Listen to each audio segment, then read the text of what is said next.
Are you ready? It's time for the Sudbury MMA Podcast.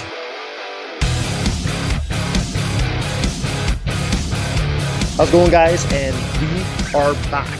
I guess I'll start off by apologizing that it's been so long since we've actually put out any type of podcast. I really honestly have no excuses. The summer was absolutely insane, and unfortunately, I always talk about time management, and mine was obviously not good enough to get everything I wanted to do out. So I apologize for that. So hopefully we can get back on track and start getting some regular podcasts out to kind of let everybody know what's going on with the Sudbury MMA Army, and keep everybody apprised of any upcoming events, et cetera type thing. So, recap the summer. Darren, was it busy? Summer was hot and cold. It was pretty much people here in big groups, and then the next day, it's like things got kind of a little slow. Yeah, that's true. Like some days you'd come to class and there'd be like 30 people. Yeah. And then the next night there'd literally be like 4 of us or something like that. Exactly. So I mean, I chalk it up to the weather. People see beautiful weather. The funny thing that I find is, and for the Muay Thai guys, those classes seem to be the biggest on the Tuesday, Thursdays, but then we don't see them the rest of the week, and we don't see them at open mat, and they're more than welcome to show up to open mats. So what I'm hearing, guys, is that these Muay Thai guys got to come out more than the Tuesdays and Thursdays, and let's pack up our Mondays and Wednesday night classes too. That's when like the crazy classes are as well. Like if you're into a little bit of sparring, a little bit of the sabai or elite Thai, or like light sparring, those are the classes to come to Mondays and Wednesday nights, because basically we go through our regular drills from 8 to 9 or 8 to 8:45ish, and then we start the live rounds, which is a lot of fun. And I think there's a misconception. People think that you have to have like a ton of experience to do those live rounds, and it's really not like that. Like the guys with the experience will walk you through the rounds. It's kind of like jiu-jitsu. Like you can be brand new, and when you roll with the more experienced guys, they talk you through the live training. It's the exact same thing with the Muay Thai classes or the kickboxing.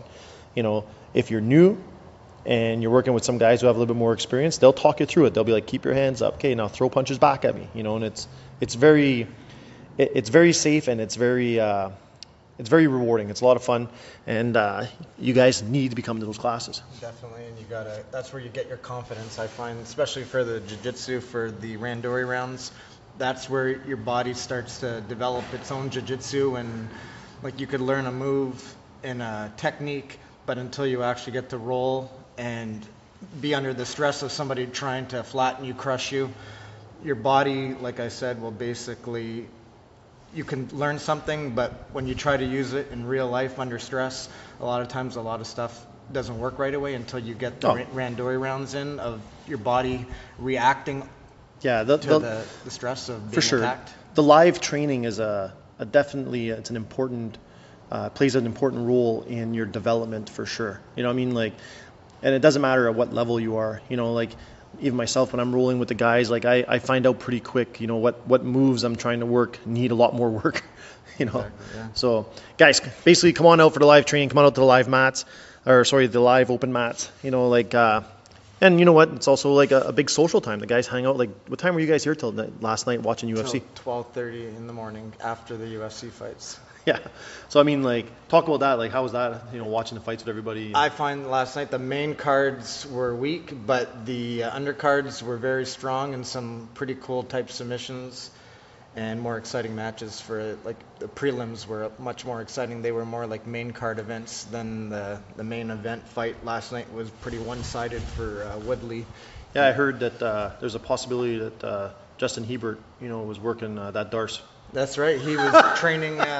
He was working. Yeah. And it's kind of a little weird joke we got going on with him and his Darces. Justin obviously needs to work his Darce choke, and everybody knows that. Yeah. What was the atmosphere like? Being able to watch fights with the team and just hang out here. We were basically rolling while a good group of us were rolling while most of the people were just watching the undercards and the main event. So it was we had pizza. People brought some drinks, and we had a great time. Yeah. So and that's one of the the benefits of joining like a martial arts academy, and not just here at Sudbury MMA, but pretty well I'm going to go out and say pretty well at every, school, whether it's in town or anywhere across the world. When you join a martial arts academy, you're also becoming part of a bigger family type thing. Like last night, 20 people, something like that you're saying? Right around 20, yeah. Yeah, right around 20 people got together to hang out. And it was like a last minute, okay, let's do this, like a day advance. So I was pretty impressed that we had 20 show up. I mean, where else are you going to find 20 friends that are just going to hang out, with a common interest, watching the fights, doing a little bit of training, shit talking each other, doing whatever and just having a good time. I truly believe that, when you join the martial arts academy, that's something that's unique. It's much different than, joining a gym where you're just going to run on a treadmill and stuff like that. I think, a lot of people always ask me, like, why martial arts versus regular fitness type of stuff? And I say, like, you can't compare the two. It's two completely different atmospheres. I got Vicious Val over there. What are you looking at, Vicious Val? A moth. Just like choke it out. Vicious Val's in for some championship rounds here on a Sunday, doing some extra work with Darren.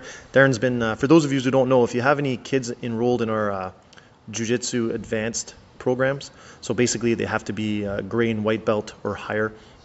Darren runs a class. Darren, what time is your class and everything on Sundays? On Sunday from 11 to 12.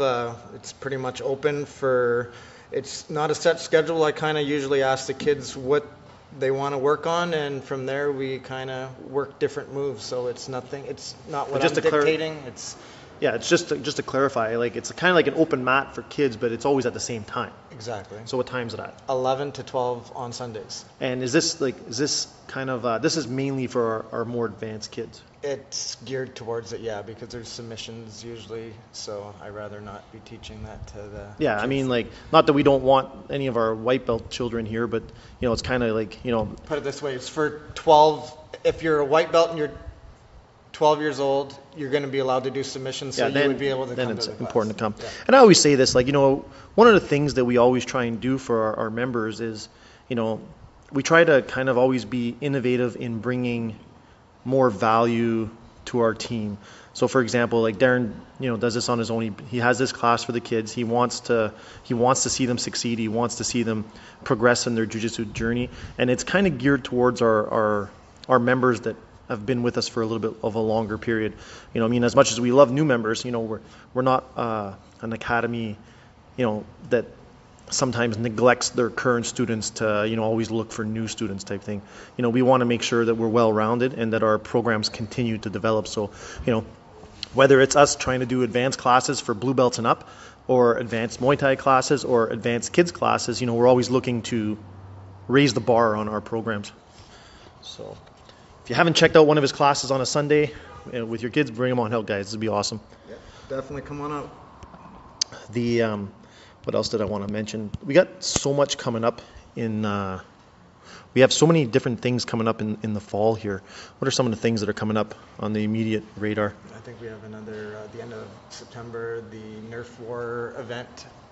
On the 29th, I believe, Saturday, 6 to 11, we have Nerf Wars for... That's right, 6 to 10. 6 to 10? Yeah, it's basically, we do, like I said, we're always doing some stuff with our kids.